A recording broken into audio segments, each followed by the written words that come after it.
You don't need deep pockets to protect public libraries. You don't need a donation link, a fancy title, or even a million followers. What you do need is a voice, because advocacy isn't just about money, it's also about showing up.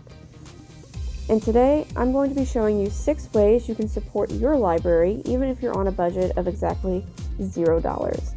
Hi guys, my name is Olivia, and I'm a founder of Spunky, Psyche, and a big believer that stories should be shared and not hoarded. One of the most powerful systems that we have to share stories is, of course, our public libraries. If you ever borrowed a book, used free Wi-Fi, or brought your kids in for story time, you already know how much these spaces give. This video is about giving back without needing our wallets. Because let's be honest, in this economy, not a lot of us have a spare change to go around.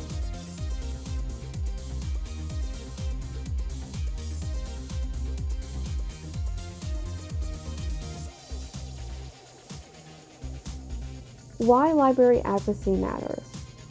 Here's what most people don't realize. Libraries are under big pressure. We're talking about budget cuts, staff burnout, disinformation campaigns, and yes, of course, the increasing book bans. Well, maybe that's not such a big surprise, especially if you're following closely to the news. But let me be clear, this has never just been about books. Libraries are internet access when you can't afford that bandwidth. It helps you with resumes when you're job hunting. It's also just a safe and welcoming space when you need somewhere just to be. So when libraries are defunded or censored, it's not just story time that's going to be at risk. It's access, equity, it's basic community infrastructure. And that's why library advocacy is not just a nice to have, it is essential. 6 free ways to be a library advocate. You don't have to do everything. Just pick one of these and you're already starting to make a difference. So let's go through. Number 1. If you have social media and you don't have a huge following, that's okay. If you just post about it, it makes a difference. Sharing a favorite memory, tagging your local branch, or even just using hashtags like hashtag fun libraries or hashtag libraries are essential. Just speaking out about how libraries have impacted you within your community gets people starting important conversations. If you're not sure what to say, you can always visit your library and talk to the staff, learning what they have to offer. Then you can post about what you've learned, because advocacy is a lot of storytelling. It's not just resharing. Number 2, you can use your vote to help libraries as well, because they do. Local elections decide library funding. City councils, school boards, state representatives. Before you vote, you can ask, does this candidate stand on library access, or are they looking to cut funds towards library? If you don't know, you can always call and ask. Or if you have a bit of anxiety when it comes to phone calls, you can email. Help your neighbors find that information as well.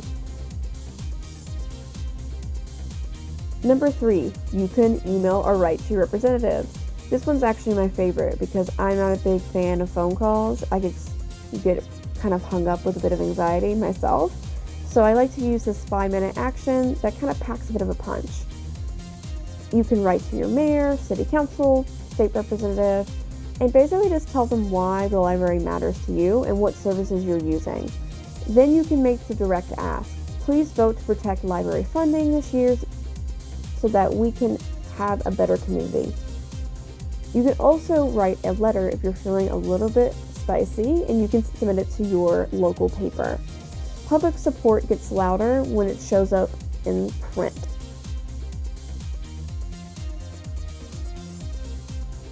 Number 4, show up to library board meetings. Most board meetings are open to the public.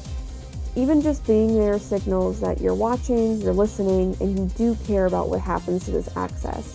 You can ask questions, you can offer feedback, and if you can't attend, you can always call and ask your local library how you can get involved. What type of services do they need for volunteer work? Libraries are usually thrilled to have an engaged community members coming in, and they just don't always know who's listening. Number 5, you can also just use the library. Yes, using your library is advocacy. When you're using the services, you're showing your community that you need them and you enjoy them.